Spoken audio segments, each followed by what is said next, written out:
Okay, so continue. To be swift as a deer is a reference to the legs, teaching that one's legs should hurry person to perform good deeds. So if you have an opportunity to do a mitzvah, you have to run. So they say, why? Well, if I walk, it's not good enough. I have to run. They say, absolutely. Because Eitz Hara, if you start walking slowly, Eitz Hara will find you 17,000 reasons why you should not do it. At least not now. At least not now. That for sure starts with me in the morning. Like, to get out of bed sometimes, it's like, it tells you, like, oh, just hang on for 5 more minutes. But I keep hearing, like, you got to jump out of bed, like, just to wash your hands. Yes, do this mitzvah, yes. And I heard that if you do it, like, 4 or 5 times in a row, Hashem's going to help you the rest of the way, like, every time. And I'm still trying to battle this first thing, like... Yes. Okay. All right. I got to do it. Yeah. So next one, it's exactly what you said. And be strong as a lion. Refers to the heart. As a strength, the strength required to serve Hashem, may he be blessed. Resides in the heart. Okay, commentary number 12, and we're going to explain. Although Avodas Hashem often entails physical activity, it is primarily requires spiritual strength and will. Exactly as you were discussing. The heart is the seal of these emotions. So you're going to do these things, all of the activities. So physically, to wash hands, it's very easy. But if your mind, meaning if you're not ready in your heart, it's the hardest thing to do ever. So that's what the Kitzur tell us: be strong as a lion. Where? In your heart. Right. So resolve that I'm going to do it no matter what.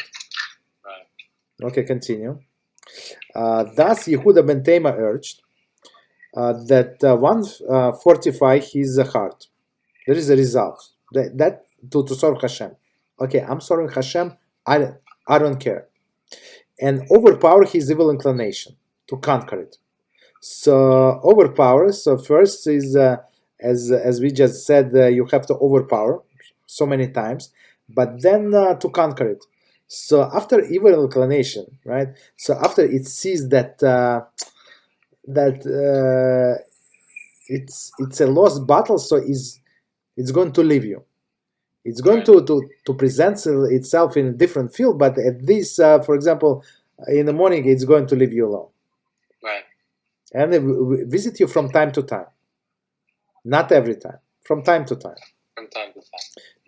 Maybe like when you're in your weakest point, when they didn't sleep enough, right? Right. So okay. So all right. So that's how it works. Continue.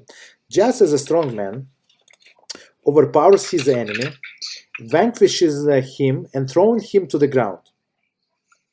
Okay, so this battle with Eitz Hara is here from the beginning of the world. It's very strong, very, very powerful, and very smart, and very sneaky. Right? And the commentaries say, by properly strengthening his resolve, a Jew can hope to eliminate any inclination to sin. And just add to this, so if you have a mitzvah or some things that is hard for you, so you have to pray and ask Hashem's assistance, right?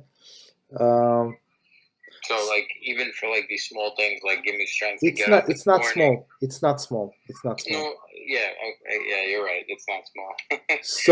so like many people don't do it. No, for you, so it's like so they say how Jew supposed to pray. He's supposed to beg Hashem like a little kid. Mm-hmm. So a little kid, he would beg his parents for bubble gum, for a piece of candy, for this, for that. Take me to the movies, Chas v'sholom, right? They take me to the beach, take me to the park, take me to this place, that place. You understand? So like for him, there are no small things. So everything he has to ask his parents. And when we acknowledge that everything comes from HaShem, so we are like this little kid. So everything I need, I come to my Father in heaven, and ask Him for assistance. You understand? So don't think that you bother Him. Opposite is true. So when you acknowledge that only He can help, it's a big thing. So you don't say, no, I'll do it. I'll manage. No. Hashem, sit in your throne. I'll manage. I don't need your help. So, but when we say, Hashem, I need your help, even in this thing, to get up, just please, I missed whatever I missed in the morning because I could not get up. Please help me get up 5 minutes early. That's all I need. Just that's all I beg of you. Just 5 minutes. Please help me. Okay, I'll do that today. And the place where you ask, so that's why I ask you to have a siddur. So we have different siddurim, but I can explain you where is it. Mm-hmm. So it's when you pray Shmona Esrei. Oh, it's in the Amidah. Yeah, Amidah. So at the end of the Amidah, so the last blessing, it's about the peace, right? Mm-hmm. And so Hashem should bless us with peace. And there is a small paragraph, and then you take 3 steps back. Right.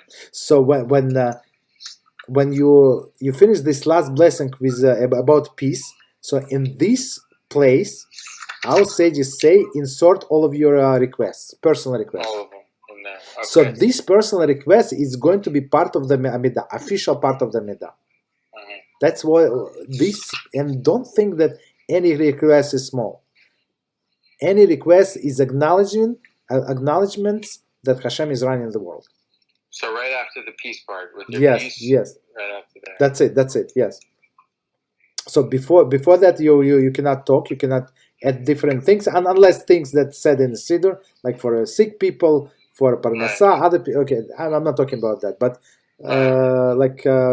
with your own words, we don't add until this point, and here you can add.